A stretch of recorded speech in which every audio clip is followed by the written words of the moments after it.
Today's episode is brought to you by Angie. Angie has made it easier than ever to connect with skilled professionals to get all your jobs and projects done well. Let me tell you, there's the version of it where you try to do something at home, and then there's a version of it where you have someone help you, you watch them do it the right way, and you go, thank God I didn't try to do that myself. I have fully done things around the home that I think look good, and then a bang in the night, and I wake up to a shelf collapsing, a painting falling off the wall.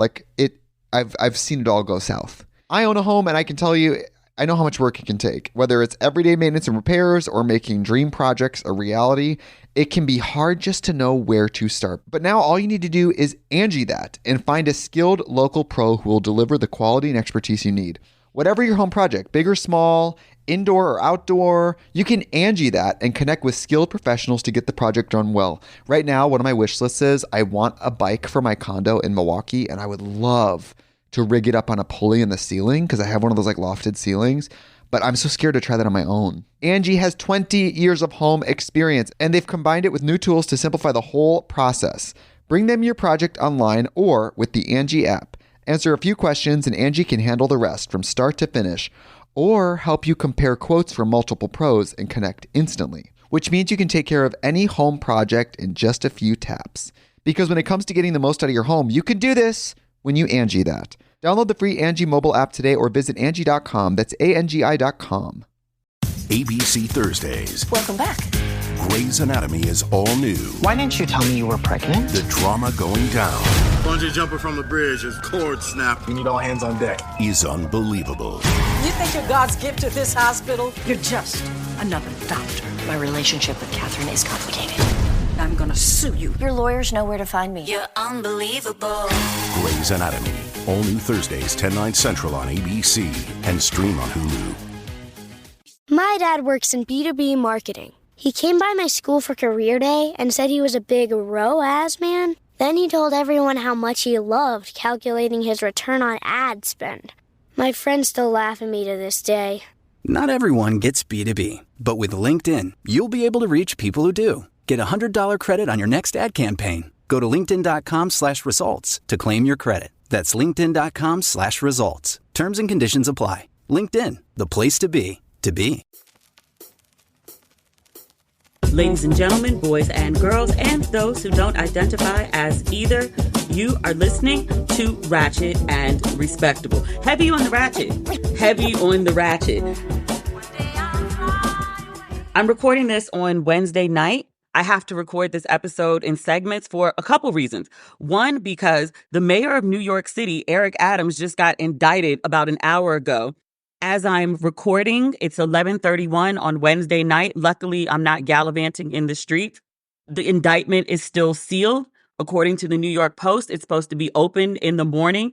Damian Williams, our friend, if you recognize that name, U.S. Attorney Damian Williams, it's because he's the same U.S. Attorney that brought charges against Puffy, Diddy, Sean Combs, whatever we calling him, last week. I was like, sir, you got them people working. I said on Instagram, I posted about it. I was like, you got your staff working like rented mules. Sir, are you trying to get a promotion? You trying to be a judge? Like, why are you working like this? Why are you working your people like this? This man was like, look, we got one more quarter left in the year. We gonna make it count. Clearly, I am not fully up to speed on all that's going on with the Eric Adams conundrum. I know bits and pieces of the story, so I'm not going to get into that. I'm just going to talk about what he's actually being charged for and what's in the indictment as soon as we get it open. So that's supposed to happen tomorrow, but time is working against me. Tomorrow is Mom's birthday, so she has me at her beck and call. I am more than happy and willing to be that. But I've been trying to record the episodes the day before so we can get them up closer to on time. I don't know if I'm going to be able to record tomorrow. And then Friday is my last day in America for the foreseeable future. I'm going back to South Africa on Saturday. So I don't want to spend my last day in America, especially my last night in America, glued to my laptop. So I tell you all that to say we're recording in chunks. Eric Adams is going to overwhelm this episode and the new Diddy lawsuit. Let me start here because this is another thing that's big right now. My social media timeline is all Eric Adams indictment, and then Cardi and Offset are going back and forth. Cardi is doing her monthly meltdown on Instagram Live. I'm not taking notes on this. Not like I did like Michael Eric Dyson. I was like, oh, let me go watch it and take notes. And I ain't doing all that. Not for Cardi and Offset. Cardi says Offset, she's blocked him. I don't know if she meant her phone. It can't be her DMs because she said he was sending her stuff. But basically, he's DMing her about women that he's having sex with or women he plans to have sex with, women who she may be feuding with that he's going to knock down or have been trying to get at him because he is a single man. So she gets these DMs from him. She says that he was crashing out all weekend. And so she decided to go live today and talk about it with her, millions of fans and followers. Like, okay, girl. And then Offset responded, you're over me, go be over me. You got somebody else. He says, we're divorced. And I was like, there's no way in hell y'all are divorced. Like, she filed for divorce, but is there a divorce decree? Has a judge ruled you like divorced? Have you separated assets? Is there a custody agreement? Is there alimony and child support? Like, I'm sure y'all didn't work that out yet. It hadn't been long enough. And I feel like major news sites and then also the gossip blogs also would have been like, okay, the divorce is finalized and here are some of the terms as per the public records that were filed in court. They're totally not divorced. They're estranged and they're behaving like single people, which good for them on that point. But also, please take us out the group chat. The back and forth is very dramatic. It's very salacious. But I promise you, like, nobody listening, none of these gossip blogs, none of these people can help solve your problems. Bringing us into the conversation, trying to shame each other, trying to convince each other that you care way less than you do. We can't help you. We can't help you at all. People can just talk about it. People can gas you up to do a bunch of dumb shit. We cannot help your relationship. Please go see a therapist. Please. The last update, I've seen at least 2 videos. Cardi was talking about Offset said he was coming after her money. She said he's coming after all the things I've worked so hard for. And I was like, baby girl. They've been married 6 years. They have 3 children together. I'm like, Cardi, she's a smart girl. When it comes to life, when it comes to men, it takes most women, self-included, a while to figure that out. Some longer than others. I'm like, Cardi baby, please tell me you signed a prenup. Please, baby, please. Dwayne Wayne level of begging. Please, baby, please tell me you signed a prenup. Please. That man gonna run her pockets like that white man did on Halle Berry. Like Can Do did on Mary J. Blige. He gonna run her. Oh, it's going to be bad. She going to have a meltdown. It's going to go from monthly to every 2 weeks. She going to be like Cousin Rachel sending the payments, talk about for my leech. That wasn't right. That wasn't right. I'm not condoning that she did that. I just understand how Cousin Rachel got there. Divorce will push you over the edge. I say this every time. I do not wish it on my worst enemy. The process of divorce is just, it's hell on earth. We didn't even have kids together. Cardi got 3. Also, they arguing like this back and forth on the internet. Is your uterus even back to the same size yet? It's been a month. Like, are you out of the birthing pads yet? Are you even back in regular underwear? Like, baby, y'all got to raise 3 people for life. It's not even for the next 18 to 21 years. That's just child support. Like, y'all got to deal with each other for life. And Cardi was like, I don't care. I don't give a fuck. You do. The opposite of love is not hatred. The opposite of love is indifference. When he could send you the shit all weekend and you just block him and just go on about your way and be like, this nigga here, and just move along. When you talk about something, you don't have to be bitter. You don't have to be angry. You can be like, I can't believe this shit happened. That's when you really over it. Also, the expectation that you just had a baby by your estranged husband and you don't have no feelings involved is, of course you do. You're human. Everyone likes to be like, I don't care. You should. You're human. Like, we're supposed to have feelings. You got feelings and he got feelings. If he didn't have feelings, he wouldn't be fucking chicks and then DMing you to tell you about it. He feels a way, you feel a way. And that's normal. And I need y'all to go sort this out with the therapist and not with like a bunch of people on the internet. Individual therapy and then a couples therapy for a couple that is splitting. That's a thing. And y'all need it bad. Real bad. Joe Jackson. It's so awful. My empathies are with the children are too young to understand. The back and forth is happening on the internet, but there's no way they don't feel the tension between their parents, the older two at least. The baby don't know what's going on in the world. The baby was born into this chaos. But the older two, dad was in the house and now dad ain't in the house. Kids pick up on all sorts of stuff. People be like, oh, the kids have no idea. The kids always know. I want better for both of them. I hope they can find some middle ground. It will be easier to find off the internet. I genuinely wish them peace, because that's why you get divorced. I wish them peace. Also, I think it's worth acknowledging that the shouting and the going back and forth phase is also part of the process. But again, it makes it much, much, much harder when you bring in the public. People are speculating, though, we might get some new Cardi music off of it. They were like, finally, shouldn't freed herself from Offset. I'm like, well, I hate to be like, oh, she's getting a divorce, because Mary talked about that.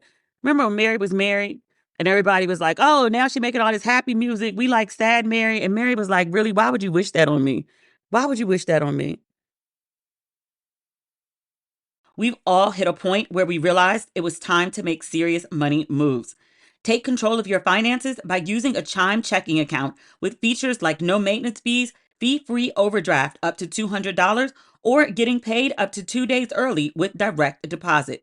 Learn more at chime.com/ratchet. I love Chime. Everyone makes mistakes, and Chime helps you make progress with fee-free overdraft up to $200. Your next deposit is applied to your balance. You can also get spotted on debit card purchases and cash withdrawals. Make your fall finances a little greener by working toward your financial goals with Chime. Open your account in 2 minutes at chime.com/ratchet. That's chime.com/ratchet. Chime feels like progress.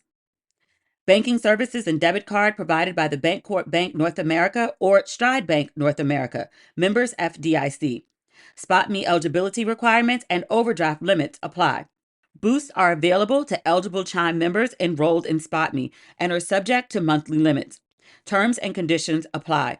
Go to chime.com/disclosures for details. Speaking of kids, Diddy's kids released a statement in regard to all the rumors and the book that is circulating. I guess it would be called an autobiography from Kim Porter. Apparently it's selling on Amazon. I read this statement and I got really teared up when I read it. Quincy, Christian, Jesse, and Delilah, all 4 of Kim's kids, released a pretty lengthy statement. And they said, we have seen so many hurtful and false rumors circulating about our parents, Kim Porter and Sean Combs' relationship, as well as our mom's tragic passing, that we feel the need to speak out. If I'm reading this weird, it's because of the punctuation. It's also in all caps. I do believe the children wrote this. There's no way a publicist saw this. A publicist would have at least got the punctuation together. Maybe. It continues. Claims that our mom wrote a book are simply untrue. She did not. And anyone claiming to have a manuscript is misrepresenting themselves. Our lives were shattered when we lost our mother. She was our world, and nothing has been the same since she passed. While it has been incredibly difficult to reconcile how she could be taken from us too soon, the cause of her death has long been established. Put a pin in that. There was no foul play. Put a pin in that too. Grief is a lifelong process, and we ask that everyone respect our request for peace as we continue to cope with her loss every day. We are deeply saddened that the world has made a spectacle of what has been the most tragic event of our lives. Our mother should be remembered for the beautiful, strong, kind, and loving woman she was. Her memory should not be tainted by horrific conspiracy theories. We ask that everyone respect our mother, Kim Porter, and hold her legacy in high regard so that she may rest in peace. It's what she deserves. We love and miss you, Mommy. Again, Quincy, put a pin in that. Christian, Jesse, and Delilah. Jesse and Delilah, the twins. Nobody ever calls them by their name. This is terrible. This is terrible that the children had to put this out. Notably, they only mentioned Kim Porter and Sean Combs' relationship. They ain't say nothing about their daddy. They don't want the smoke either. But about their mom, she's deceased. To my knowledge, there's nothing that actually pinpoints the allegations, the rumors, the heavy rumors that Sean Combs murdered Kim Porter.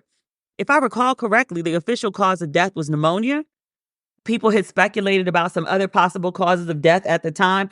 I'm going to respect the children's wishes and not speak on some of the rumors that were circulating at the time. The official cause of death was ruled to be pneumonia. The children are okay with it. They are grieving, but they made peace with that being the cause of death. Feel real, real bad for the kids.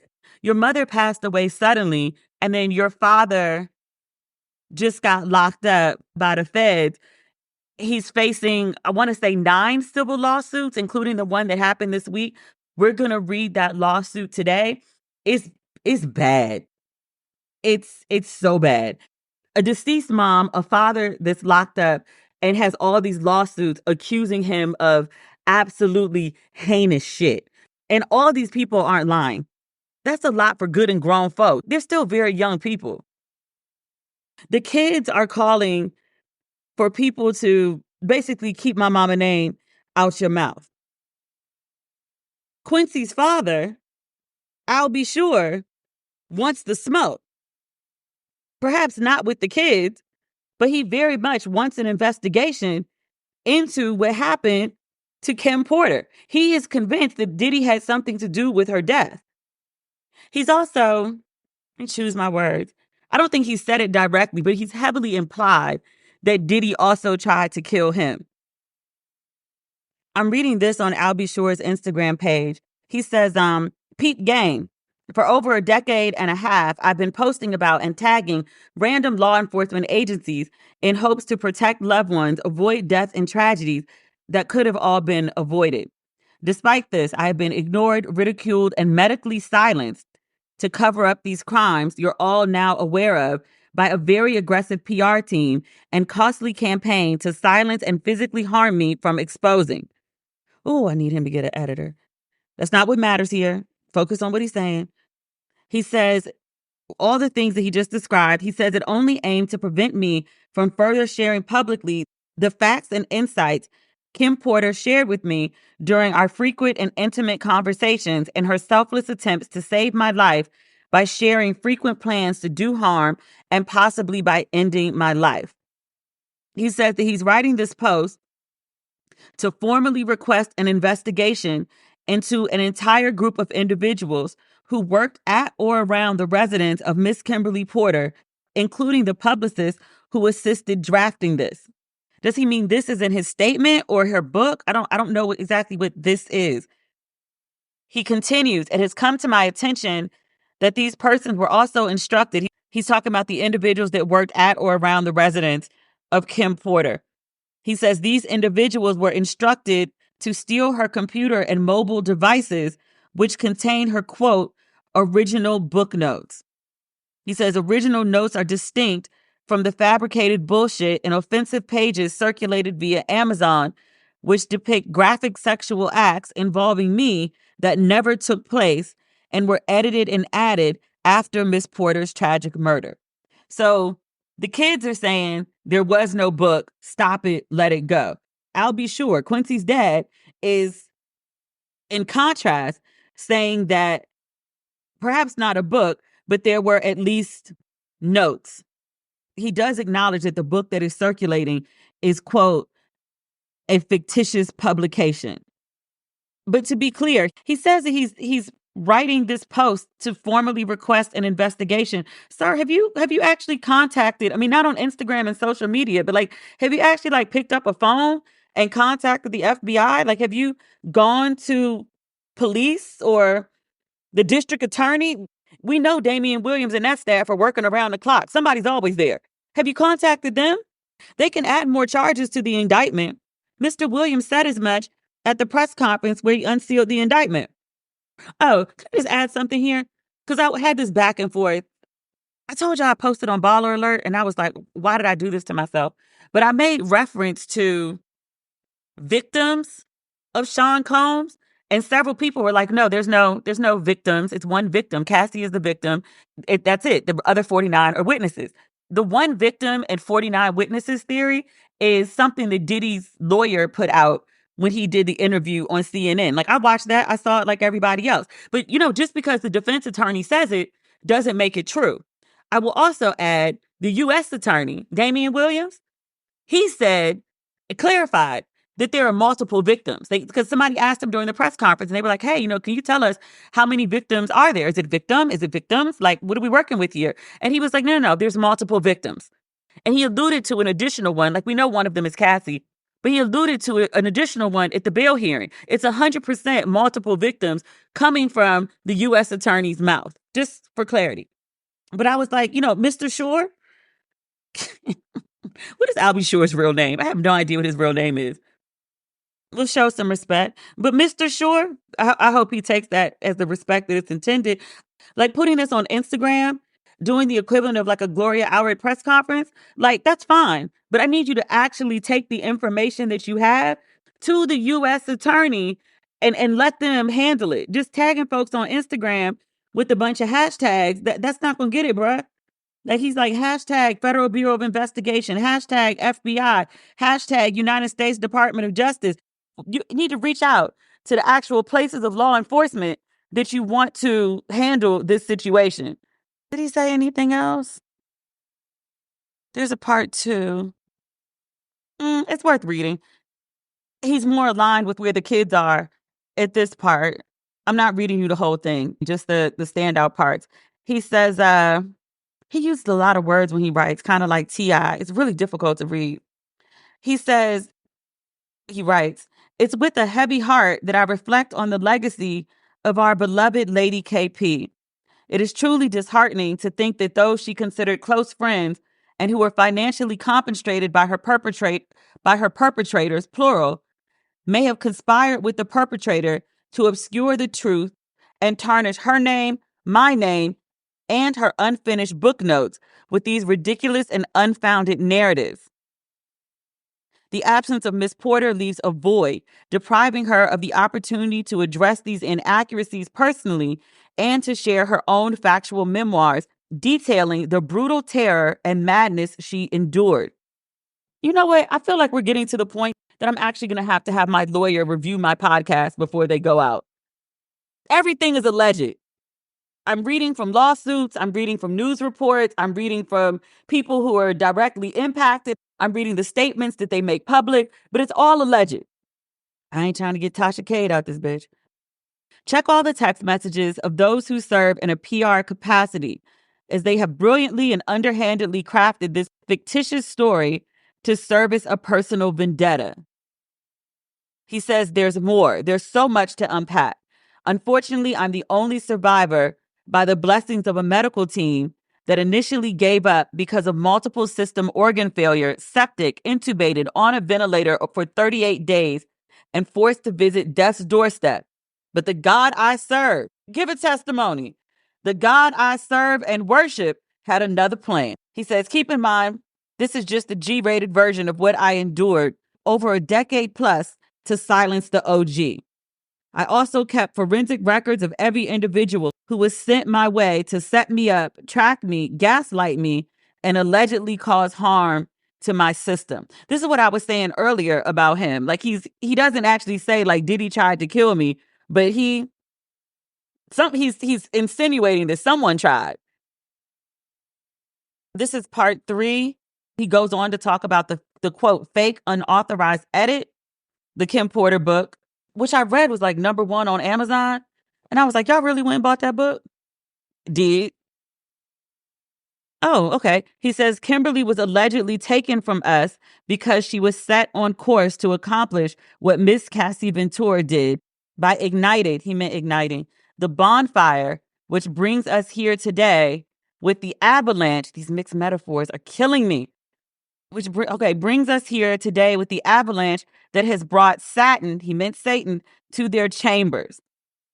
And then he goes on to say, let us honor the memory of Lady KP, Kim Porter, acknowledging the strength struggle she faced and the truth she sought to reveal in her own personal notes, not this fake unauthorized nonsense, using my name to keep dragging me as social punishment for exposing this years ago. He says, Kim and I talked right up to a few days prior to her demise. She was in good health. And I'm cleaning this up for him. We were in such a great friend space, reminiscing about old times and celebrating news of our son's accomplishments. No affair, just great friends. We must continue to advocate for justice and ensure that every one of the individuals who conspired against her are held accountable and prosecuted to the highest extent of the law. Okay. I wonder how Quincy feels about that. I'm just saying, like, Quincy's putting out statements like, stop talking about my mom. And, I'll be sure is very much like, open the case. Like, that can't be good for the family group chat. You can live out your MasterChef dream when you find a professional on Angie to tackle your dream kitchen remodel. Connect with skilled professionals to get all your home projects done well. Inside to outside, repairs to renovations. Get started on the Angie app or visit Angie.com today. You can do this when you Angie that. Today's episode is brought to you by Angie. Angie has made it easier than ever to connect with skilled professionals to get all your jobs and projects done well. Let me tell you, there's the version of it where you try to do something at home, and then there's a version of it where you have someone help you, you watch them do it the right way, and you go, thank God I didn't try to do that myself. I have fully done things around the home that I think look good, and then a bang in the night, and I wake up to a shelf collapsing, a painting falling off the wall. I've seen it all go south. I own a home, and I can tell you, I know how much work it can take. Whether it's everyday maintenance and repairs or making dream projects a reality, it can be hard just to know where to start. But now all you need to do is Angie that and find a skilled local pro who will deliver the quality and expertise you need. Whatever your home project, big or small, indoor or outdoor, you can Angie that and connect with skilled professionals to get the project done well. Right now, one of my wish lists is I want a bike for my condo in Milwaukee, and I would love to rig it up on a pulley in the ceiling because I have one of those like lofted ceilings, but I'm so scared to try that on my own. Angie has 20 years of home experience, and they've combined it with new tools to simplify the whole process. Bring them your project online or with the Angie app. Answer a few questions and Angie can handle the rest from start to finish, or help you compare quotes from multiple pros and connect instantly, which means you can take care of any home project in just a few taps. Because when it comes to getting the most out of your home, you can do this when you Angie that. Download the free Angie mobile app today or visit Angie.com. That's ANGI.com. God, there's so much to talk about with Diddy. We're going to stick to the big stuff. There's a new lawsuit that I mentioned earlier today. A woman named Talia Graves, who's being represented by Gloria Allred. She is accusing Sean Diddy Combs and his bodyguard, Joseph Big Joe Sherman, of assaulting her and recording the video in 2001. I watched that press conference. She cried and cried and cried and cried and cried. It was really bad. The press conference gave essentially like the details that I just read to you. The lawsuit is, as I said at the top of this episode, pretty horrific. Let me give a trigger warning now.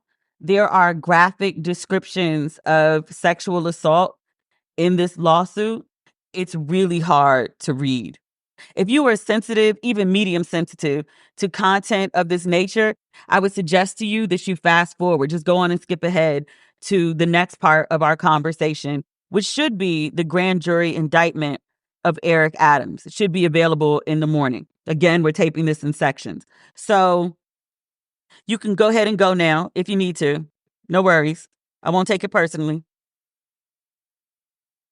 Talia Graves, she is suing Sean Combs, Joseph Sherman, his bodyguard, Daddy's House Recordings Incorporated, Combs Global, Bad Boy Entertainment Holdings, Bad Boy Production Holdings, Bad Boy Books Holdings, Bad Boy Records, Bad Boy Entertainment, Bad Boy Productions, and some more. I'm going to skip ahead to, I've learned this now because I've been reading all these lawsuits. I'm going to skip ahead to page 8. It's a 26-page lawsuit. We are not reading it page by page. We're going to skip ahead to the factual allegations. Actually, we're going to skip ahead to page 9 under factual allegation. The important thing here, because people are like, who is Joe Sherman? Who is Big Joe? He is, according to this lawsuit, He was employed by Combs as his bodyguard and head of security during the relevant time period described herein. She's alleging that an assault took place, I think, 2001. They note here that Sherman is also the founder of Rhymes and Dimes magazine, and through or in connection with that company, produces and distributes pornography. On information and belief, translation, so we heard, he has often distributed videos of his and or his friends' sexual assault through his pornography company. Joe Sherman has released a statement via his lawyer. She had a Gmail account. And I was like, you know what? Last week I talked about publicists. I was like, please, if you are in crisis, please get the best publicist that you can afford. If you are facing a lawsuit, please get the best lawyer that you can afford. I'm concerned about his lawyer having a Gmail account. I'm deeply concerned. It's one thing for people in entertainment to have one. I want my lawyer to have invested in a website and also getting like an official email account. My lawyer is using Gmail, and even if you use it privately, like this is what you're using in press releases and statement, like a Gmail account. Okay, sure. Okay. Still on page 9, plaintiff met defendant Combs in or around late 1999 or early 2000 through her then boyfriend, who was an executive at Bad Boy. Can somebody who worked at Bad Boy tell me who her boyfriend was? She says, in addition to working together, plaintiff's boyfriend and Combs had a close personal relationship. Plaintiff frequently visited her boyfriend at the Bad Boy studio in New York City and attended events hosted at Combs' residences. Over time, plaintiff became familiar with Combs and he knew about her relationship with her boyfriend. We're on page 10. In or around the summer of 2001, plaintiff received a call from Combs concerning her boyfriend's employment at Bad Boy. Combs told her he wanted to meet with her in person to discuss her boyfriend's supposed performance issues. Why is he calling her but not calling her boyfriend? Like, what's she got to do with it? Her boyfriend was determined to climb up the ladder at Combs' record label. And as his partner, plaintiff, that would be Talia, was committed to helping him. She agreed to meet with Combs. In retrospect, it was evidently a sick and twisted way of using his ownership and title at Bad Boy and its affiliate entities to abuse plaintiff and also show his power and ability to humiliate her boyfriend, his executive. A few hours later, still on page 10, Combs arrived at plaintiff's mother's residence in Queens with Sherman, Big Joe, who was employed by Combs as his bodyguard at the time. Sherman was driving an SUV and Combs was in the back seat. After plaintiff entered the vehicle, Combs offered her a glass of wine, which she accepted. Combs began discussing his alleged concerns about her boyfriend's performance at work. Meanwhile, as plaintiff drank what had been handed to her, she started to feel lightheaded, dizzy, and physically weak. In retrospect, it is clear that Combs had caused a drug to be put into plaintiff's drink, as a few sips of wine had never impacted her that way. Combs and Sherman drove plaintiff to the Bad Boy studio in Manhattan. So they picked her up from a mama house in Queens and then drove her to the city, to the Bad Boy studio in the city. When they arrived, still on page 10, plaintiff tried to get out of the car. She realized that she was feeling odd and found it difficult to walk. She assumed this was her fault and did her best to act normal, and followed Combs as he led her eventually to a couch in a private room in the Bad Boy studio. She later came to understand that this was Combs' personal lounge and office at the Bad Boy studio. Page 11. Combs sat on the couch next to plaintiff and continued speaking to her. Plaintiff began feeling even more woozy and sedated. She lost consciousness. When plaintiff regained consciousness, if you're still listening, even after the first trigger warning, this is me giving you a second one. We've read all sorts of lawsuits on here that are sexually charged, that are pretty graphic, especially the Cassie lawsuit that came with a, explicit reading warning. I'm giving you a second trigger warning for a reason. Go on and skip ahead if graphic depictions of sexual assault are not something you can listen to. It's bad. When plaintiff regained consciousness, she was naked and her hands were tied behind her back with what felt like a plastic grocery bag. Plaintiff shouted for help. In response, Sherman lifted her up from the couch and forcefully slammed her face down on what was apparently a pool table. Shortly thereafter, Combs entered the room naked. Combs reached for a container of lubricant that smelled like menthol and proceeded to apply it to his penis. He then bent plaintiff over the table, causing her feet to dangle above the floor, forcefully held her down, and anally penetrated her without her consent. Plaintiff is 4 feet 11 inches tall and weighed only 103 pounds at the time. Plaintiff was unable to move, totally overpowered physically, in addition to being drugged and bound. Plaintiff screamed out in pain, but Combs continued to violently anally rape her. He easily physically overpowered her, smashing her head down on the pool table while she futilely tried to wiggle out from under him. During the brutal attack, plaintiff vomited into her mouth and on the table. At one point, she involuntarily defecated. Combs was undeterred. He wiped himself off, applied more lubricant, and without any acknowledgement of plaintiff's distress, proceeded to vaginally penetrate plaintiff. Plaintiff experienced intense pain and burning sensations in her vagina and anus. Plaintiff continued to scream for help because of the extreme pain she felt as Combs penetrated her over and over. She then lost consciousness again. The next time she regained consciousness, plaintiff was on the couch and Sherman was standing in front of her with his bare penis in her face.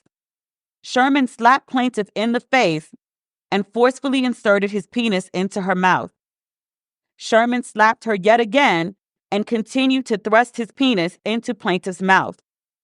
Plaintiff once again lost consciousness. We're on page 12. When she awoke, plaintiff was on the couch naked and alone in the room. The woman who sued Diddy, the girl who was underage, she said she met Harv and somebody else. I can't remember what city she was in. And she said Harv and the other guy put her on a private plane and flew her to New York. And then Harv, the other guy, and Diddy allegedly sexually assaulted her, took turns sexually assaulting her in the bathroom, I think, of this studio. Her story is almost identical to what this woman is describing. She also came to naked. I think she said she was on the floor. I think that woman said when she came to, she was on the bathroom floor. Still on page 12. Plaintiff was in severe pain and distress. Her anus and vagina burned. Her face and wrists were bruised, and her genital area smelled strongly of menthol. She felt a liquid, presumably semen, dripping out from inside of her. Her dress was thrown over her. Her purse was on the couch next to her, and her bra was on the floor nearby. She did not see her underpants. Terrified that Combs and Sherman would return, plaintiff quickly got dressed and bolted out of the studio room where she had been raped. Still dizzy and weak, plaintiff called a delivery driver that her family regularly hired and knew well. The driver picked her up from outside Bad Boy's studio. She was disheveled, crying uncontrollably, and suffering from agonizing pain. The driver drove her to the hospital and tried to convince her to report the rape and get a rape kit, but she was unable to leave the car and terrified of what Combs would do to her and her family if she reported him. Plaintiff sustained serious physical injuries in the aftermath of the rape. In the days after the assault, she suffered prolonged anal bleeding and hemorrhoids. Because of Combs' power and notoriety, Plaintiff was afraid to report what had happened. She was involved in a contentious divorce and custody battle at the time and feared that reporting the rape would cause her to lose custody of her young child. Plaintiff confided in her boyfriend, Combs' employee, hoping he would comfort and support her. This is on page 13. But instead of supporting her, he discouraged her from disclosing the assault, telling her that it could negatively impact his own career. Following the assault, and multiple times over the years, both Combs and Sherman contacted plaintiff and warned her to be silent, threatening repercussions, including plaintiff potentially losing custody of her son if she ever disclosed the assault. Because of their enormous power in the industry, including through their ownership of and positions at the Combs corporations, plaintiff knew that they could follow through on their threats. Plaintiff told close friends that Combs and Sherman had drugged and savagely raped her, but as noted, was afraid to report the attack. She was even afraid to stay in New York City while Combs lived there. So with the help of a friend, she fled to Pennsylvania. It sounds like she broke up with her trifling-ass boyfriend. Thank God. We're on page 13. It says, plaintiff has in fact relocated multiple times throughout the years in an effort to stay away from Combs. Plaintiff has suffered irreparable harm because of the brutal rape by defendants Combs and Sherman. She suffers from severe depression and post-traumatic stress disorder. She also has suffered suicidal ideation and intrusive thoughts and has attempted to end her life. Defendant's rape has also impacted plaintiff's ability to engage in sexual acts with intimate partners. To this day, she cannot be in certain sexual positions without experiencing flashbacks of Combs violently penetrating her from behind. For the folks that hear stories like this and be like, why now? If this happened back in like 2001, 2002, like why is she bringing this up now?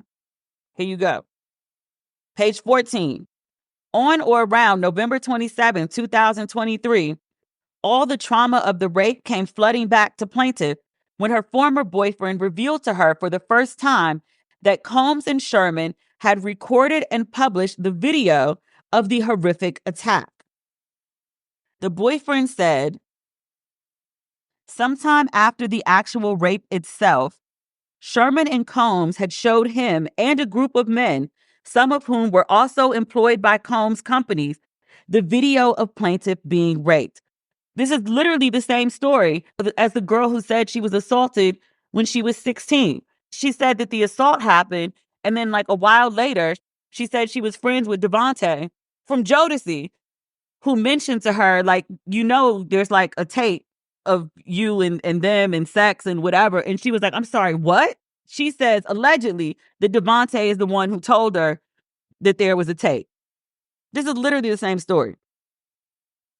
I'm sorry, I want to go back to the group of men. Sherman and Combs allegedly had showed him and a group of men, some of whom were employed by Combs companies and or their related entities, the video of plaintiff being raped. He disclosed that Combs and Sherman had a pattern and practice of non-consensually recording women engaging in sexual acts and making those videos available to the public, including by selling tapes as pornography.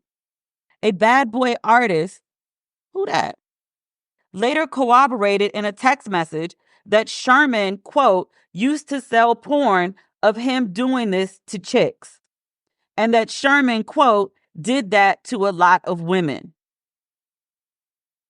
Plaintiff's former boyfriend reported that he and the other men watched the recording of plaintiff's rape on a handheld camera while at the Bad Boy studio in New York City. Combs, Sherman, and some of the other men made derogatory comments about the former boyfriend's relationship with plaintiff in an attempt to shame him into cutting ties with plaintiff and to cause her further harm and embarrassment.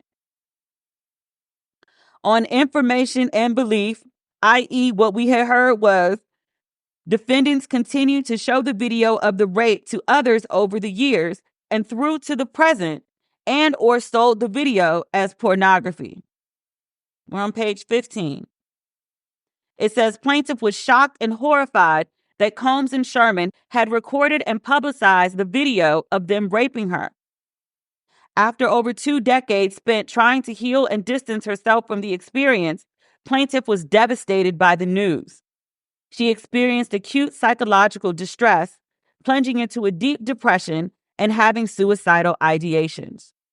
Plaintiff lives with the distress of knowing that the video of her brutal rape is in circulation and that anyone, including her family, friends, and peers, could view it at any time. In a panic, she reached out to Sherman after learning about the tape, hoping to protect herself from further humiliation by convincing him to destroy the tape or to provide it to her. But he did not respond. So the lawsuit goes on. It says Combs' pattern and practice of violence and abuse, including of drugging, raping, and secretly recording his violence against women. It talks about the shooting at the nightclub.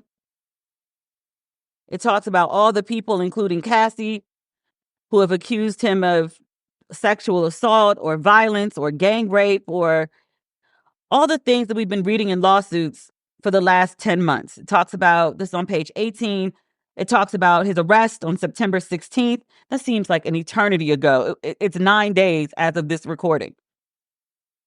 And then it goes on to talk about what she's suing for.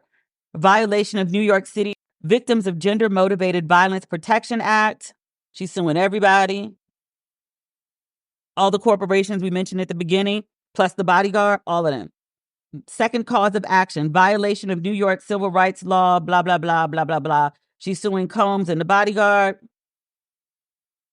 Third cause of action, violation of New York City's administrative code, blah, blah, blah, blah, blah, blah. That's Combs and the bodyguard. And then we get to page 26. That's the end. I told you it was bad. I told you it was. This is important to say. I don't think Combs has responded to this allegation, or Diddy's lawyers at least. But Joe Sherman, he did respond via his lawyer with a Gmail account. Do they have the whole thing? Oh my God, this type is so small. I don't need readers yet. I still have good eyes, but this type is like hella small. The lawyer, Antoinette Williams, she's released a statement regarding false accusations against Joseph Big Joe Sherman. It says, Joe Sherman, a respected figure in the entertainment industry and former celebrity bodyguard, vehemently denies the false and baseless accusations made against him in connection with Sean Diddy Combs and an alleged incident in 2001. These claims are false, and Mr. Sherman is committed to clearing his name and protecting his reputation. Continues, at the time of the alleged incident, Mr. Sherman was not employed by Mr. Combs and has never had any interaction with the accuser. Throughout his career, Mr. Sherman has upheld a reputation of professionalism and integrity, and he refuses to be associated with this fabricated story or this clear attempt at a money grab. Mr. Sherman himself says, quote, these accusations are not only false, but damaging to my character. He says he will be pursuing legal action to address this defamation and protect my name. Whew. That is much. Cassie referred to bodyguards in her lawsuit.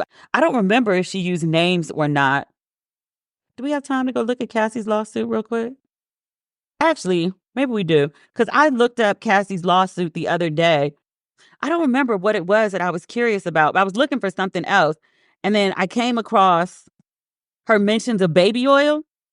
I think I pulled it up because I was trying to find information on the sex trafficking. And that's when I got to the part about the description of the freak-offs. I told you I was on baller alert. My bad. Like, I blame myself. I take full accountability for the bad decision to post. But I told you I made this clarification about victim versus victims. And then people started responding to me.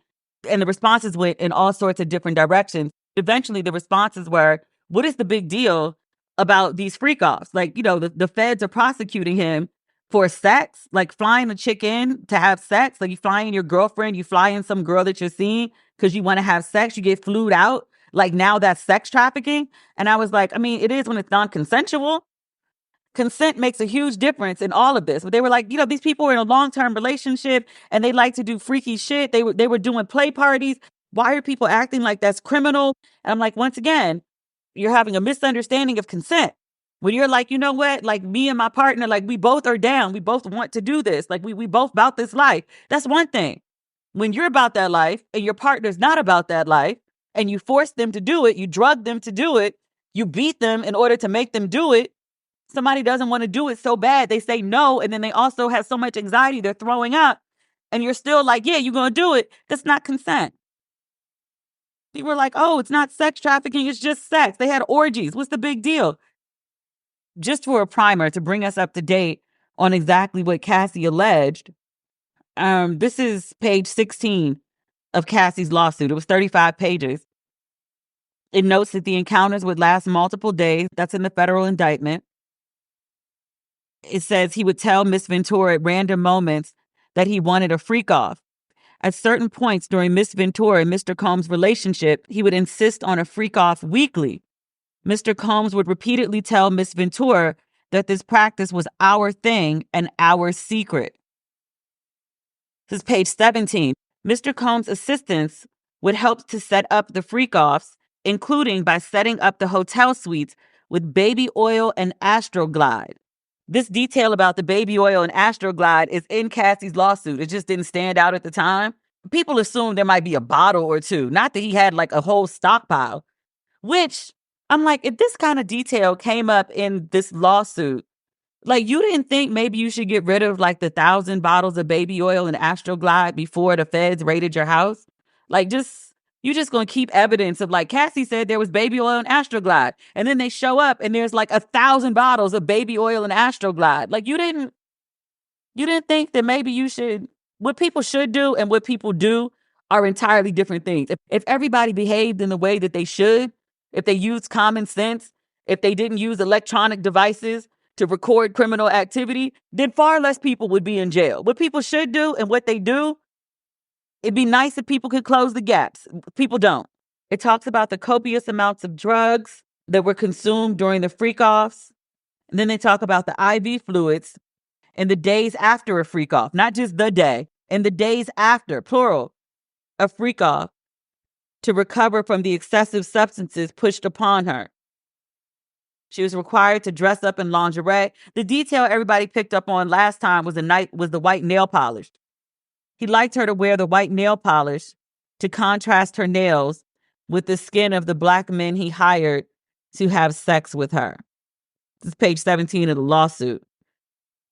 And then point 89, again on page 17, says, during the freak-off, Mr. Combs would instruct Miss Ventura to pour excessive amounts of oil over herself. He would instruct Miss Ventura, the sex workers, to speak to each other, and then would specifically tell Miss Ventura where to touch the sex workers, saying things like, grab that big black dick, and how does it feel, as he directed her to perform for him. Then they talk about him filming the freak-offs. This is page 18. He treated the forced encounter as a personal art project, adjusting the candles he used for lighting to frame the videos he took. It says Cassie would delete any photographs or video of sex acts if they were taken on her phone. It says Mr. Combs repeatedly made clear that he retained many videos of Miss Ventura during freak-offs. It says even when she deleted the videos, Mr. Combs would tell her that he was able to recover deleted videos from her devices. On one occasion, he sat next to her on a flight and made her watch a video that she thought she had deleted, reinforcing her inability to escape the immense power he held over her. It said during some of the freak-offs, Mr. Combs would become extremely intoxicated and would hit Miss Ventura in front of the male sex workers. She said she was repulsed by his demands, but between the physical beating and recognizing his incredible power and incredible temper, she became petrified of her partner and boss and felt that she could not say no. Said he would present her with lavish gifts prior to or in the middle of the freak-offs seemingly acknowledging the ways in which these forced sexual encounters constituted work for Miss Ventura and that he needed to compensate her for this work. At one point, he had given her so many designer bracelets for freak-offs and immediately following his brutal beatings that she felt that she was shackled by his presence. She says her anxiety before a freak-off would become so great that she would become physically ill, sometimes to the point of vomiting. While kneeling over the toilet, Mr. Combs would shame her into performing for him, eventually forcing her to get up and proceed with the encounter.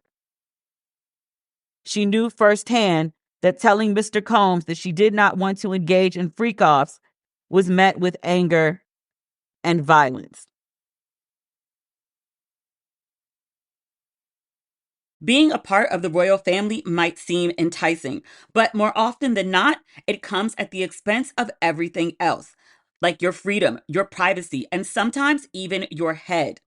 Even the Royals is a podcast from Wondery that pulls back the curtain on royal families, past and present from all over the world, to show you the darker side of what it means to be royalty. Like the true stories behind the 6 wives of Henry VIII, whose lives were so much more than divorced, beheaded, died, divorced, beheaded, survived.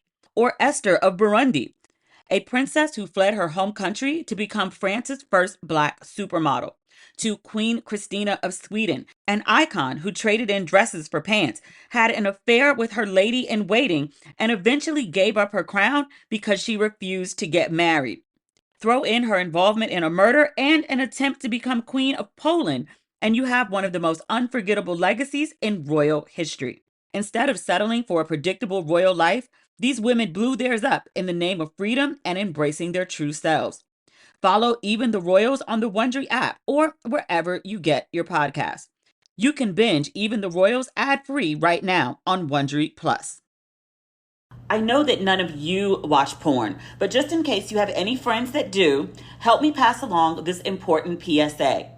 Incognito mode does not make you incognito. Check the fine print. All your late night activities are still 100% visible to a ton of third parties, unless you use ExpressVPN. Protect your online privacy today by visiting expressvpn.com/ratchet. That's expressvpn.com/ratchet. And you can get an extra 3 months free. expressvpn.com/ratchet.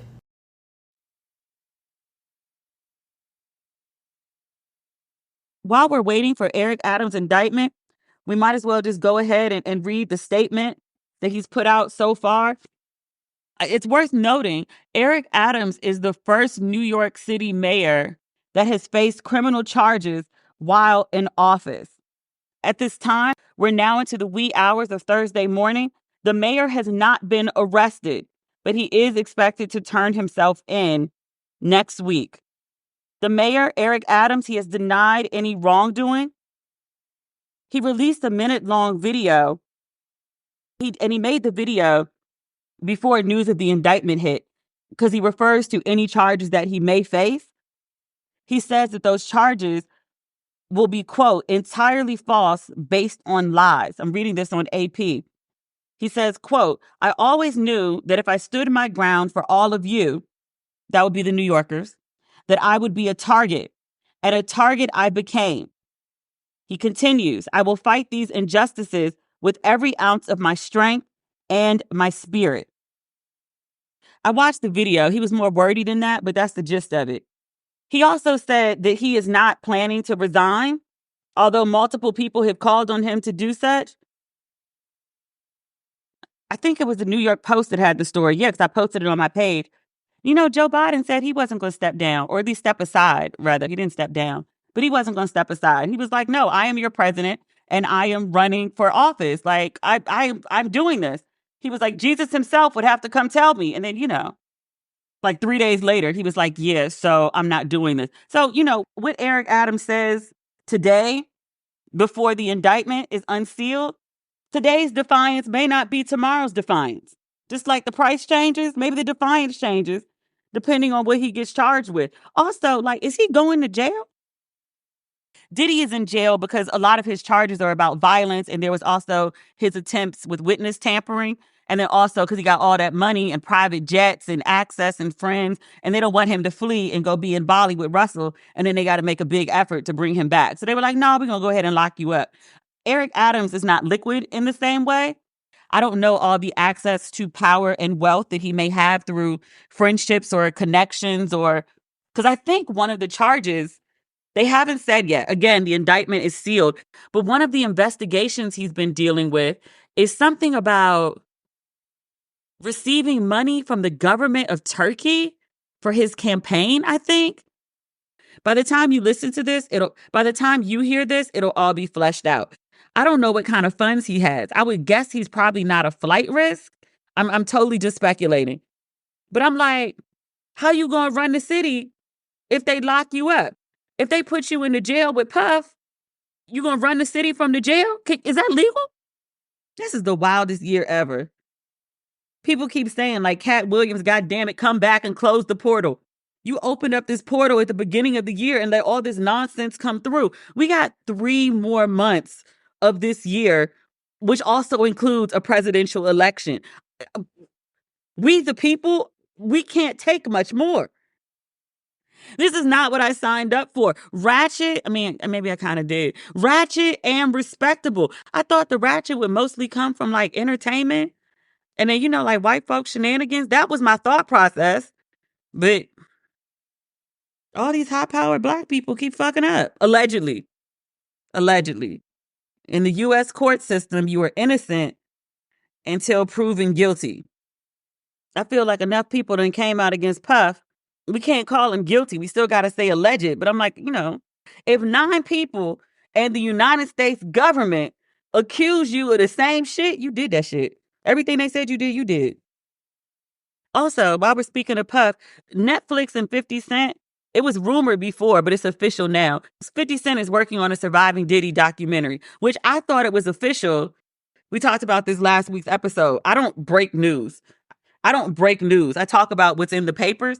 I don't have a problem interviewing someone who's in the middle of a news story, but just like going and like telling random people shit. Like, that said, I knew there was a surviving Diddy documentary because good friends had told me about people who had been reached out to by 50 to participate in the documentary. So I knew that it was like in the works, but now it's officially a go at Netflix. I don't know if it's called Surviving Diddy, but it's basically in the same vein as Surviving R. Kelly. So expect that coming sometime soon, sooner than later, I would imagine. So yeah, I'm going to put this on pause. We'll take a commercial break. And when I come back, we should be talking about Eric Adams' indictment. I hope don't nobody else do no dumb shit tonight. If they do, we're not talking about it till I get to South Africa. It's 2 p.m. on Thursday. It's 75 degrees. I read Eric Adams' indictment. He gonna join Puff at MPD. Like, nigga. It's 57 pages. It's 5 charges. Conspiracy to commit wire fraud, 2 charges of solicitation of contribution by a foreign national, and then also bribery. The indictment, this reads like a Scooby-Doo level crime, which is crazy because Eric Adams is a former police officer. It's so dumb. When I was talking about it on Instagram, I was like, you know what? A summer intern on Capitol Hill and or anyone who has watched a weekend. I'm not even saying you have to be a Law and Order junkie, but a weekend of Law and Order or Dateline or Snapped or has just ever watched The Wire, maybe remembers Kwame Kilpatrick and how he went down over his text on his BlackBerry Messenger. Back then, I thought is when people realized you can't text, not even from your work phone, but any phone. Prosecutors, especially the feds, can always go get your shit. All they need is a subpoena. Even if you erase it, they can always go get the shit. Like, once it's out there, it's there. You know how we warn teenagers, be mindful of what you post on the internet because the internet lives forever. The same thing applies to anything in your phone, especially your text messages. For some reason that I can't fully comprehend, Eric Adams and his assistant are just texting away on their phones about wire fraud, instructions to commit wire fraud, accepting money from foreign nationals, how to essentially wash campaign funds because American elected officials can't accept money from foreign entities for what should be obvious reasons. You don't want foreign parties influencing American politics, American elections. But he and his assistant are just texting away with no cares in the world.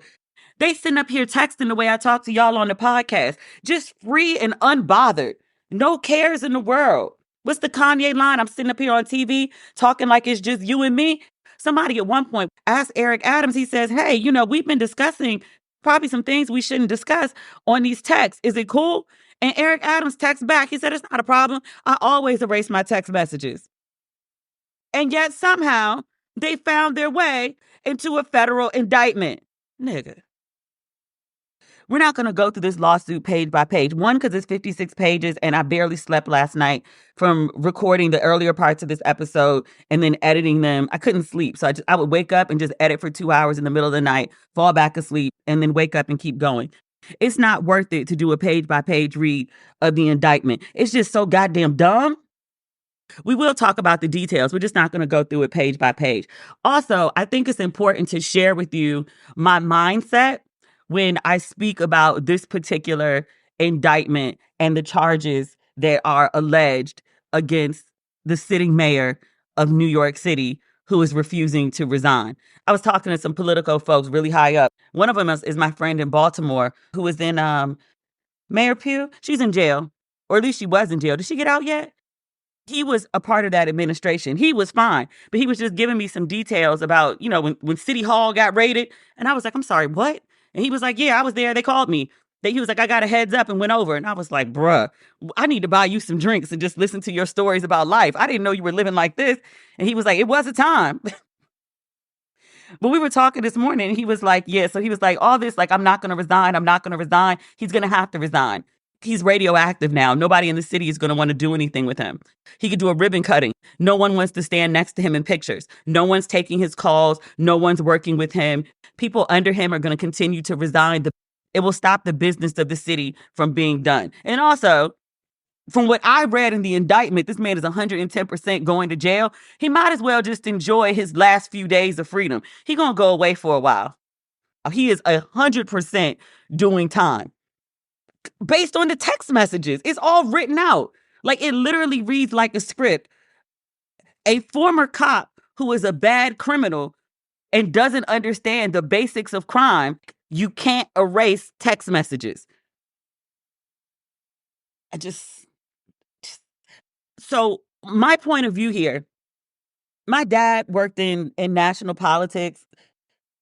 We live in the suburbs of D.C., the industry of the entire area of the DMV, D.C., PG County, Silver Spring, Arlington, Alexandria. Essentially, that makes up the DMV. We have seen a lot of scandals. Politics is ripe with people with large egos. They're really good at kissing babies, shaking hands, and raising money. It's actually a horrible combination, but that's what politics is. We've seen a whole lot of scandals happen. People go down for all sorts of amounts of money. So we sit around almost like as a game and talk about, like, what is your number? Like, everyone's like, I would never, I'm not corrupt, I'm not taking a bribe, I'm not giving up my livelihood, I'm not risking my freedom. Everybody has a number. And I think last time we discussed this on the episode, it was my father talking about his number. My dad is real straight and narrow. He's ex-Air Force. He's a very orderly type of guy. He don't really step outside the margins too much less on them. I was like, Daddy, what is your number? He didn't even think about it for a second. He was like, 50 million. That's a respectable number. I said, why 50 million? He was like, 25 goes to lawyers and taxes. He was like, the other half I could live on. He was like, I could live comfortably on 25 million. You think so? You think you could be comfortable on 25 million? I brought up this conversation this morning at the breakfast table, and my dad said it again. And my mother was like, 25 million. She's like, for each of us? I said, Mom, you don't think the three of us could live comfortably off 25 million? She said, I want my own 25 million. And I was like, you know what, accountant? I respect that. Shoot for the moon. Even if you miss, you'll still be amongst the stars. I set my price at the same place my father set his. If I'm going to do some corrupt shit, If I'm going to be persona non grata, if I can't be in the good social circle, if I got to go serve some time in the pokey, it needs to be worth it to me. I feel like 50 mil still got 25 waiting for me when I come out if the feds don't seize it. I feel like that's a worthy gamble. Eric Adams has a federal indictment. I just told you his 5 charges. None of that money actually made it into his personal bank account. So let me see if I can break down what he did. This is the fluff part. This is the stuff people are talking about in the news because this is like the salacious petty shit. It's the equivalent of talking about Sean Combs and the baby oil as opposed to talking about like the sex trafficking and the RICO charges, which are like the big things in his indictment. Eric Adams, at some point when he's borough president, gets hooked up with some businessmen from Turkey. And they start making nice with him. They fly him on Turkish Airlines to Turkey, to Ghana. He went to all the sexy places that Turkish Airlines would fly. They actually included like a chart in the indictment of all the places he went.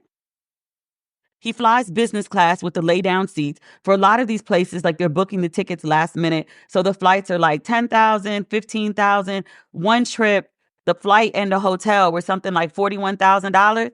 He's staying in the equivalent of penthouse suites, presidential suite, real sexy shit. Not no shit worth going to jail, but real sexy shit if he wanted to stunt on the gram about it. He was taking, I believe, his lady friend on these very lavish trips. Because he's an elected official, he has to report all gifts over $50. The years that he took these trips, he reported nothing. You went on a trip and you stayed at the Bentley suite bedroom at the St. Regis. I think that cost more than $50. I'm scrolling right now to see the list of trips. He went to India. That trip was $12,000. He went to France, Turkey, and China. That's the trip that was $41,000. Business class tickets for 2, round trip from New York to China. So he went to China twice in 2017. The second time, just the tickets were $16,000. He got a free upgrade to business class for 2 on a round trip ticket from New York to Hungary, Budapest. Budapest is sexy as fuck. That was 2019. 2021, he went to Turkey again. Free upgrade to business class for 2. Free or steeply discounted luxury hotel and resort stays, transportation, entertainment, and meals. They took good care of him. That was $21,000. And then he went to Ghana in 2021 for Thanksgiving. Free upgrade to business class for 2 on round trip from New York to Ghana. Free meal and transportation during Istanbul layover. Why were they paying so much for tickets to Ghana? I mean, I guess it was for 2. It's tickets close to Christmas. That's why they were so expensive. Because I was like, even business class staying at the Kopinski, Ghana meals and transportation don't cost that much. I'm looking at this chart. So it lists the year, it lists the destination, it lists the benefits, it lists the value, and then it lists, was it disclosed? And it's just a long list of no. So businessmen from Turkey, foreign nationals, were also donating to Eric Adams' campaign. Let's see if I can explain this right. Obviously, as foreign nationals, it's illegal for them to make donations. The scheme that they had going was, say one person wanted to donate $25,000 and they owned a business. They would have people that worked for their company break up the donation so that in total, all these different employees would donate. So it totaled up to $25,000. They would give the money to employees who are American citizens, and then they would make the donations in their own name, the employee's own name. He did that a bunch of times. This is when he was borough president and when he was mayor. And all of this is laid out by his assistant in a series of text messages. Like, they have the transcripts in the indictment. So New York City, this is when I need to read directly from the indictment because I want to make sure I explain this right. New York City has this program where they match campaign donations, matching funds program. This is on page 2 of the indictment. It matches small dollar contributions from individual city residents with up to 8 times, remember that, 8 times their amount in public funds. And the idea is to give New Yorkers a greater voice in election. It says Adams' campaign applied for matching funds. So the money that they're getting from foreign nationals, they distribute to American citizens who make the donations. Eric Adams and them received the donations and they submitted to the city for the matching funds program. The city multiplies the matching funds by 8, which I just mentioned. This is on page 2 of the indictment. His 2021 mayoral campaign received more than $10 million in public funds because the city was matching and multiplying the funds. That's the huge scandal here. And again, so far, it seems all the money went to his campaign. None of this money saw his bank account. This is the scheme that he used to finance his campaign to get into office.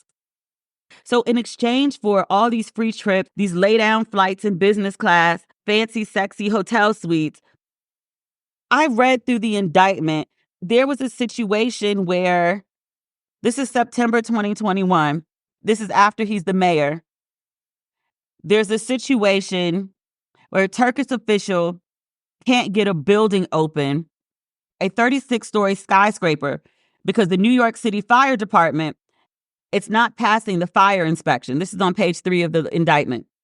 Turkey's president is supposed to be coming to visit this building, and they're in a scramble. So the Turkish businessmen call Eric Adams and are like, yo, you got to fix this. It says the building would have failed an FDNY inspection. In exchange for free travel and other travel-related bribes in 2021 and 2022, arranged by the Turkish official, Adams did as instructed. Adams put pressure on the FDNY official responsible for the FDNY's assessment of the skyscraper's fire safety. Lord, that's a lot of S's.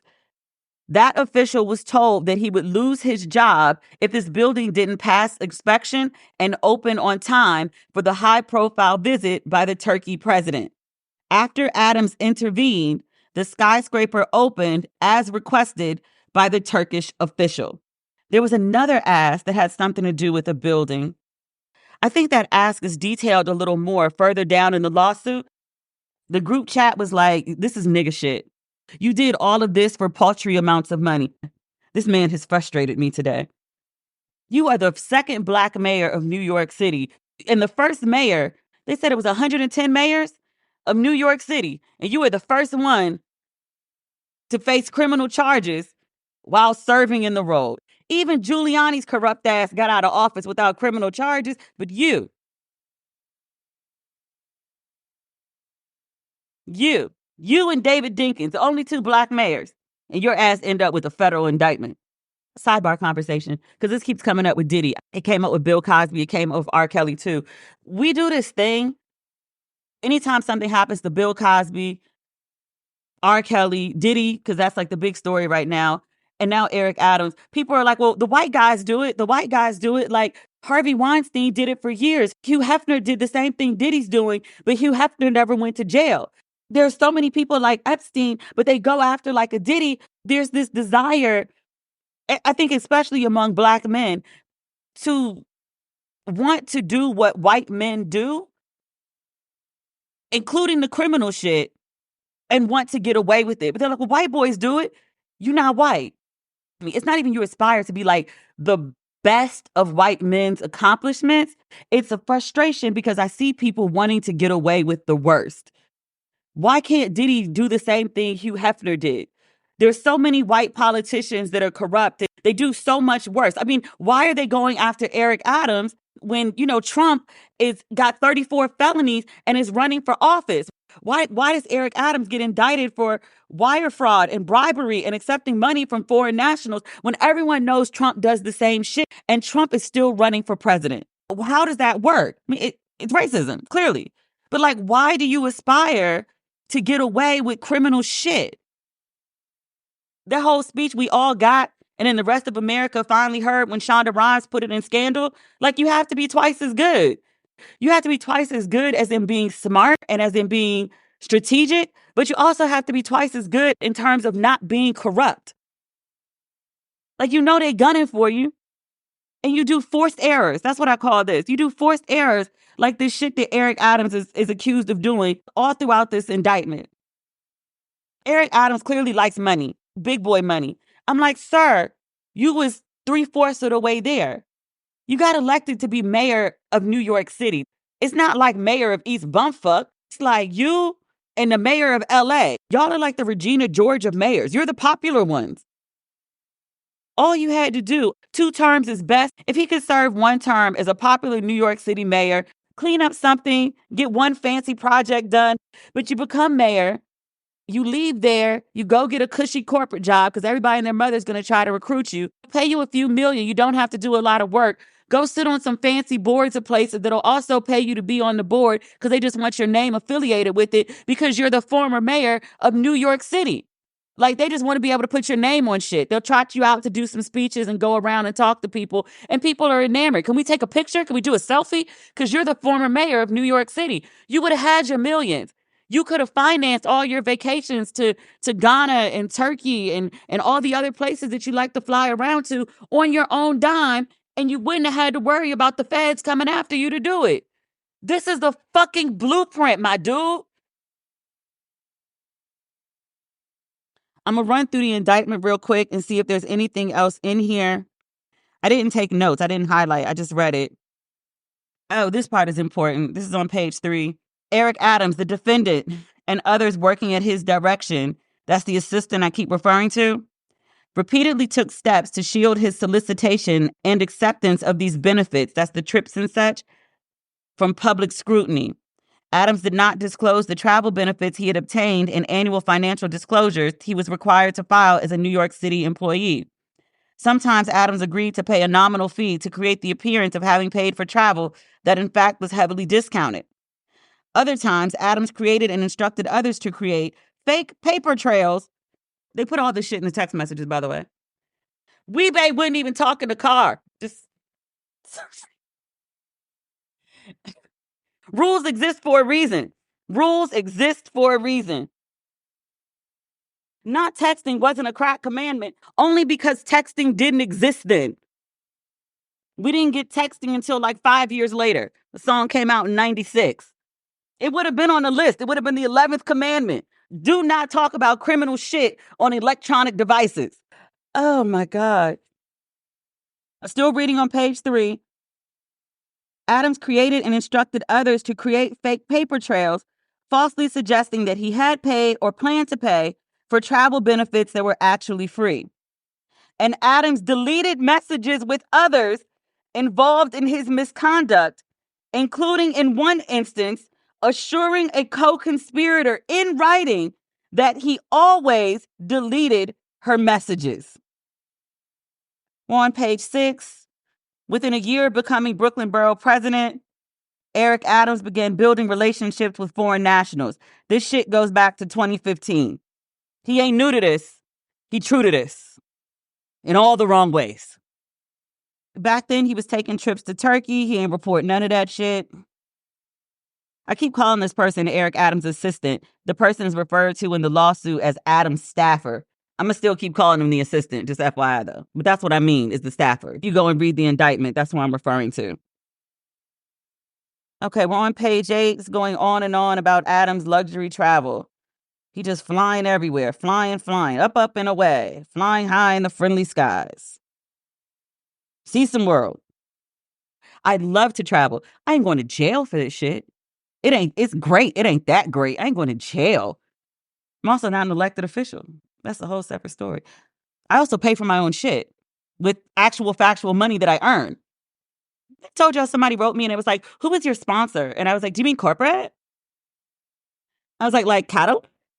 And she was like, no, like, you know, like a man. You have like a man, like who's paying for all your stuff? And I was like, I mean, me?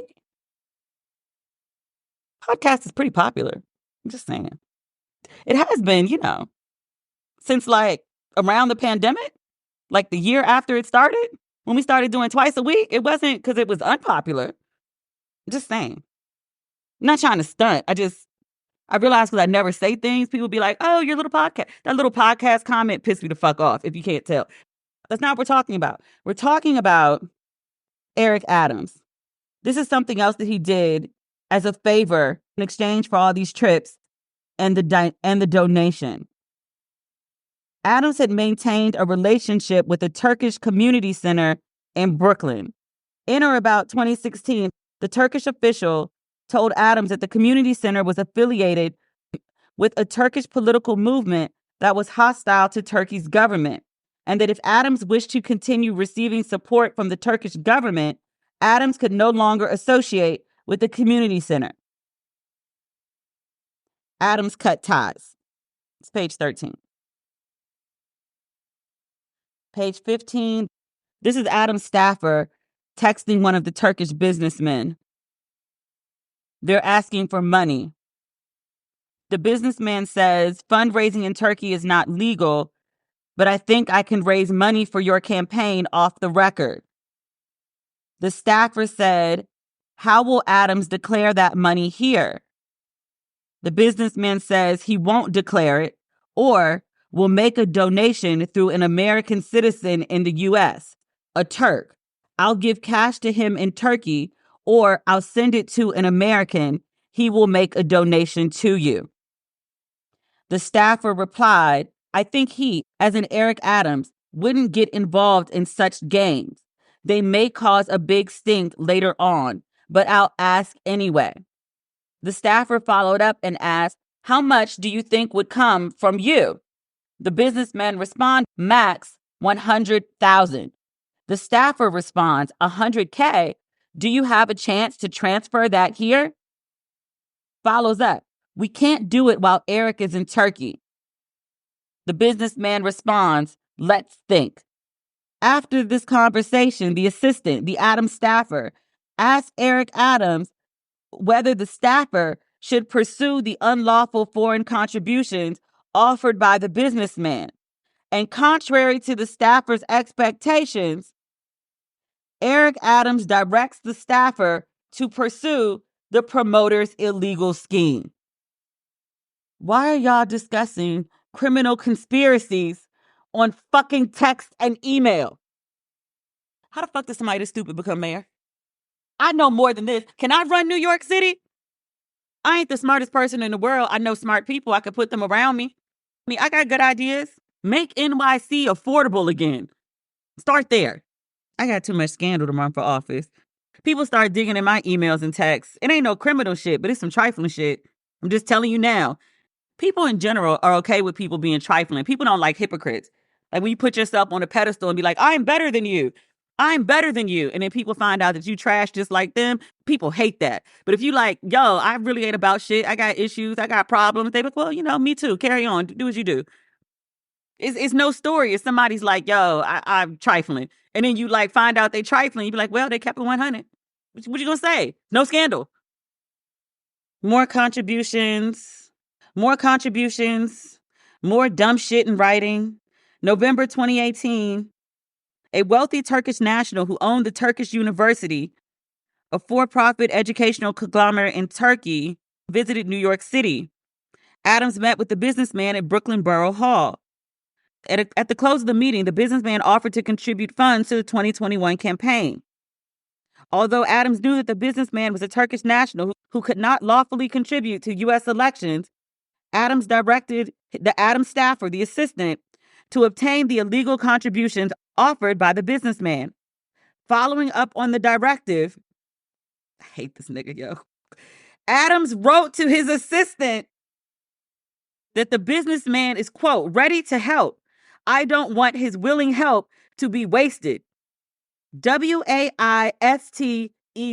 like somebody's waste. This goes on to talk about him accepting more free shit. We're on page 16. He's traveling to Istanbul. This talks about how he kept meeting with these Turkish business officials. Page 19, he solicited more money. More money, 10,000, 10,000. They funneled the money through other people. Page 20, he's hanging out with these businessmen who are trying to give him money, 10,000 a pop. And he's like, no, we can't accept it. One, because you're a foreign national. Two, because we can't accept that amount of money from one person. So they're like, okay, well, we'll just funnel it through other people. Nigga. This man is referred to as businessman number 4. Instead of him donating the $10,000, his employees made contributions at a fundraiser that Adams personally attended, which was held at businessman 4's offices. They weren't even trying. This is another instance of them finally calling in for a favor. To me, these seem like relatively small favors. That's why I was like, the big thing is that he flipped the illegal funds into $10 million in public funds for his campaign. It says businessman 4 hit up Adams February 5th, 2023, last year, via text. I hate this nigga. He says, I always supported you. He says, but I'm having a hard time with the DOB. What's DOB? Department of Buildings. Boom. It says, businessman 4 says he's having a hard time with the DOB getting a stop work order lifted. And although Adams' staff had assisted, he says, quote, we reached a certain limit that only you can lift. Adams responded, let me look into this. Approximately a week and a half later, businessman 4 replied to Adams, Mayor, brother, I want to thank you for your help. DOB issue partially resolved and they promised to expedite the process. Thank you. You have my continued support. Is 10 G's all it takes to like reach the mayor's ear? I'm not saying that like 10 G's is light money. I'm just saying that like I just thought it would be more than 10 G's, like 100. Like the people who are offering like, yo, we got 100 on, like we got 100 on it. I'm like, oh, okay, but like 10 G's gets the mayor's personal cell phone? Really? I just thought it was a little higher than that. That's okay. They have dialogue of the text messages between the Turkish official reached out to Adams' staffer and said he wanted a meeting with Eric Adams. And the staffer asked, what will the topic be?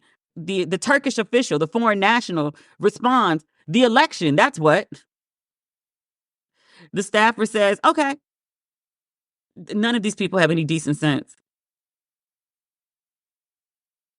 So yeah, the rest of the lawsuit, I'm scrolling, I'm on page 25 now. It's just a repeat of this scheme over and over and over and over and over. Like they figured out something that worked and they just kept doing it. This is funny. On page 27, one of the businessmen is celebrating that Eric Adams has become mayor. Other Turkish businessmen, and he guesses, quote, Adams would soon be president of the United States. Sir. He can't even serve a full term as the mayor of New York City. How are you going to get to be president? No, now we're back to talking about bribes. They're talking about he wanted to take another trip. He tried to create a false impression of payment. Blah, blah, blah. Page 28. The assistant is just texting and texting again. She's texting with an airline manager to book flights to Istanbul for Adams and a guest. And they're trying to conceal the favorable treatment. So they have a conversation about how to conceal it. So the staffer asks, how much does Eric owe? And the airline manager says, it's very expensive because it's last minute. I'm working on a discount. The staffer says, okay. The airline manager says, I'm going to charge $50. The staffer says, no, quote, a proper price. The airline manager asks the staffer, how much should I charge? With a happy face. The staffer responds, his every step is being watched right now. $1,000 or so. Let's be somewhat real. We don't want them to say he's flying for free. At the moment, the media's attention is on Eric. So he paid $1,100 each for round-trip economy tickets for he and a friend, Adam's partner, which were immediately upgraded to business class at no cost.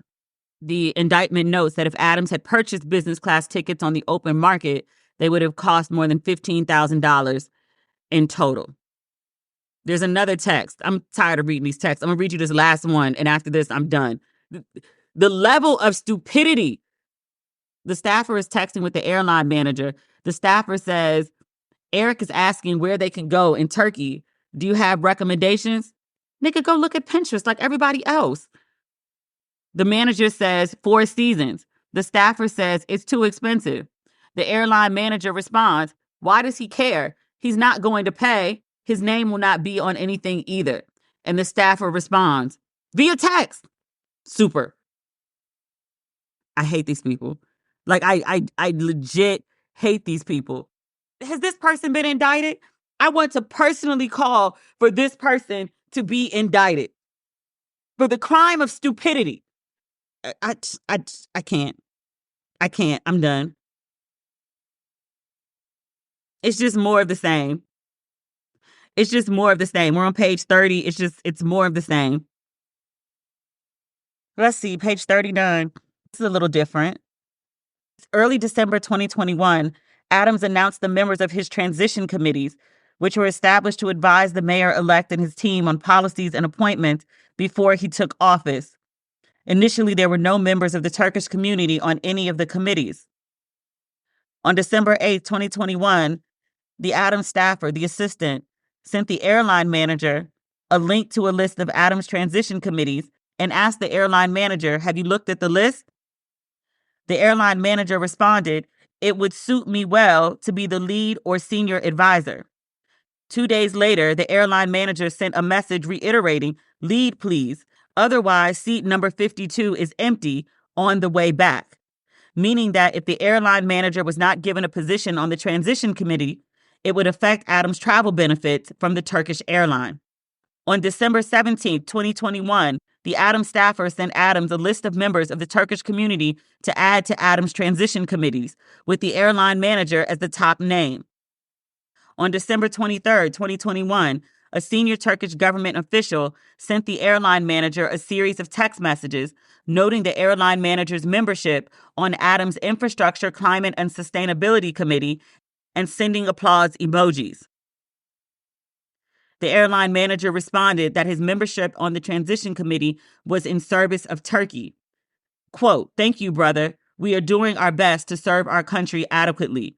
Your support gives us strength here. Thank you. You are always there for us, and we're trying to be worthy."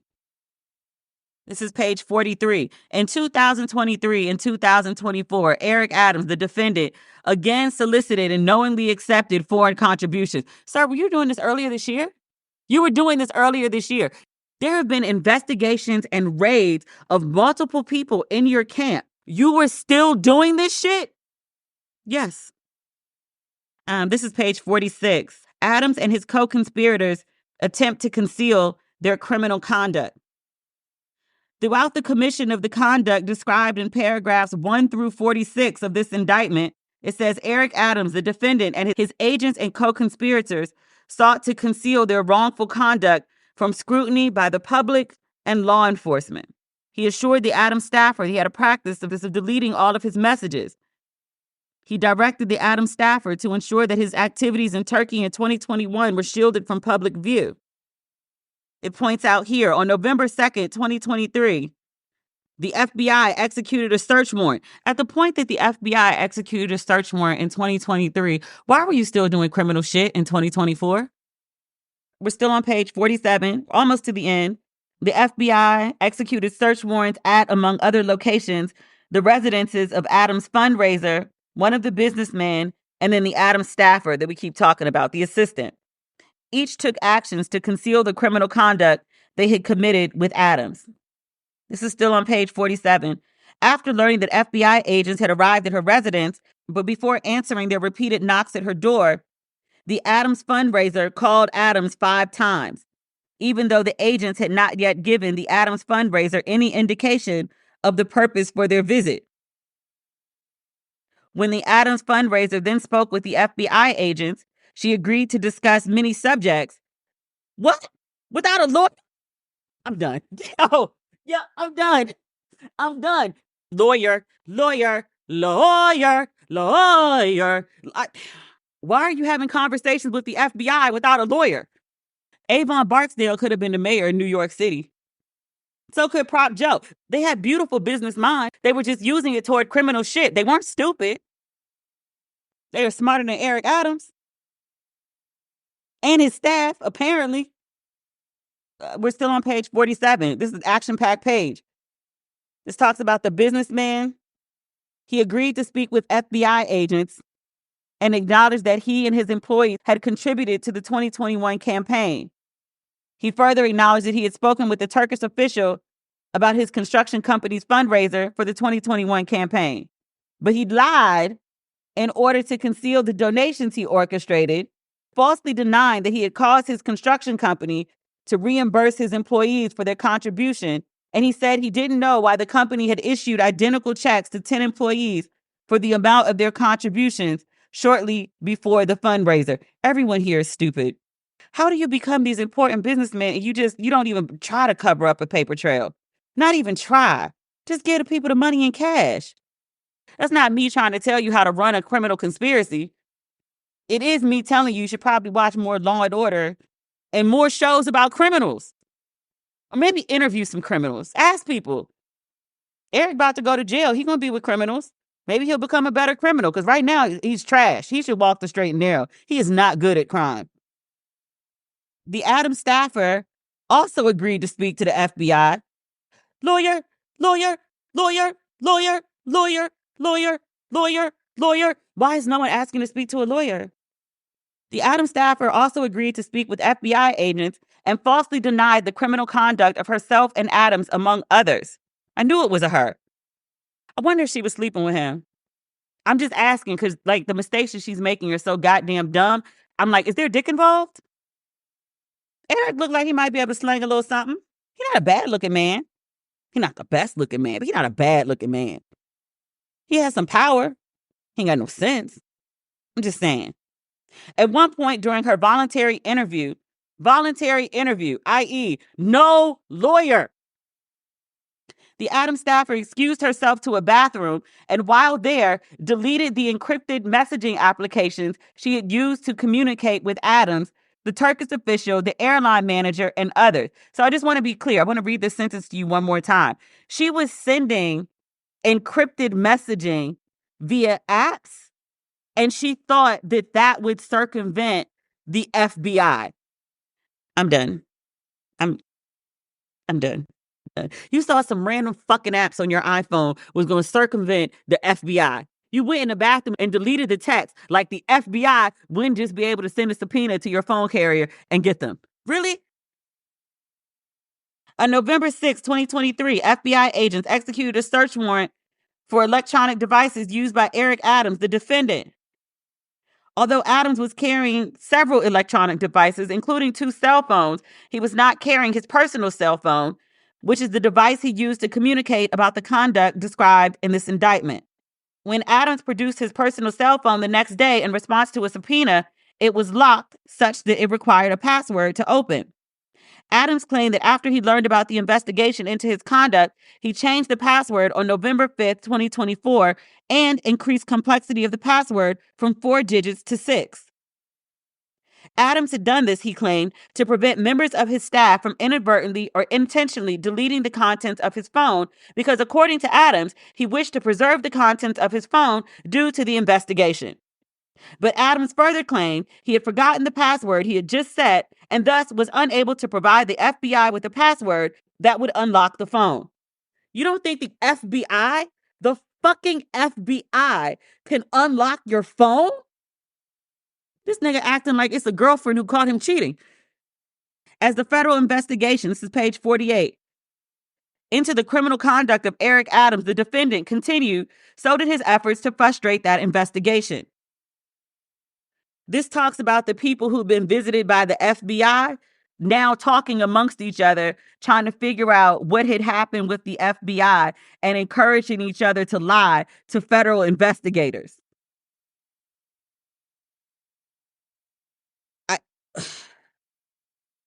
Y'all know the FBI can see y'all, right? They can see you. They can hear you. They can read all your texts. Like, this is just dumb. How many times have I said that? On the following day, this is page 49, one of the businessman 4, met with one of the Adams employees. The Adams employee told businessman 4 that he had met with Adams at City Hall earlier that day, and they had left their cell phones outside the room in which they met so that it would be safe. I'm sorry, the FBI has raided all y'all shit, and y'all don't think that maybe it's wiretapped? That the room is wiretapped? Y'all just thought like, oh, I'll put my cell phone outside and I should be fine. Inside, you didn't think maybe you should step outside and have a conversation? No? Like, help you. No? Okay. All right, page 49. It's going through the allegations again. Also notable, page 56. It's the same thing they did for Diddy. Forfeiture allegations. They going after the money. As a result of committing one or more of the offenses alleged in counts 1, 2, and 5 of this indictment, Eric Adams, a defendant, shall forfeit to the United States pursuant to title blah, blah, blah, United States Code, blah, blah, blah, section and title, blah, blah, blah, any and all property, real and personal, that constitutes or is derived from proceeds traceable to the commission of said offenses, including but not limited to a sum of money in the United States currency representing the amount of proceeds traceable to the commission of said offenses. From what I can tell, he didn't get any personal money. Not that they found so far, but they're still looking, I'm sure. And then the final page, substitute assets provision. Basically, if you tried to hide the money, you tried to turn it over to somebody, you tried to put it in somebody else's name, we coming after that shit too. Yours truly, sincerely, with love. I'm making that part up. Signed, Damian Williams, United States Attorney. You know, most government people work 9 to 5. They work in big red business hours. Damian, no. Not even sun up to sundown. Not even slavery hours. Damian don't sleep. He up all night like Fuffy. I'm like, you doing drugs too? That's a joke. All right. I'm done. I'm tapped out. We need to talk more about Cardi and Offset. Since I recorded last night, there's been new developments, and I want to have a whole conversation, not necessarily about them. All right, I'm done. We'll talk on Tuesday. I will be in South Africa. I'm getting on the plane. Bye.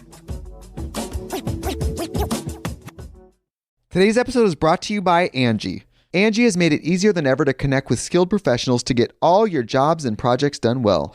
Let me tell you, there's the version of it where you try to do something at home, and then there's a version of it where you have someone help you, you watch them do it the right way, and you go, thank God I didn't try to do that myself.